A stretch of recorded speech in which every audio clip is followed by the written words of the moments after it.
Epstein island. ఇప్పుడు social మీడియాలో ఎక్కడ చూసినా ఇదే పేరు. రీల్స్, రూమర్స్, రహస్య చర్చలు. కానీ ఒక ప్రశ్న, అసలు ఈ ఎప్స్టీన్ ఎవరు? జెఫ్రీ ఎప్స్టీన్ సినిమా విలన్ కాదు, నిజ జీవితంలో ప్రపంచ శక్తివంతుల మధ్య తిరిగిన మనిషి. షాక్ ఏంటంటే అతను మొదట ఒక స్కూల్ టీచర్. డబ్బు లేదు, పవర్ లేదు.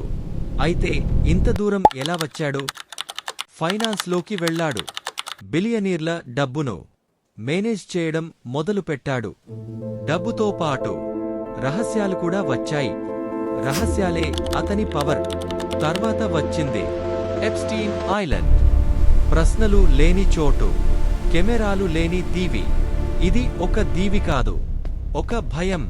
ఏళ్ల తరబడి ఆరోపణలు వచ్చినా అతనికి ఏమీ కాలేదు. కాని 2019లో అరెస్ట్ అయ్యాడు. కొన్ని రోజుల్లోనే ఎప్స్టీన్ చనిపోయాడు. ఆత్మహత్య అన్నారు.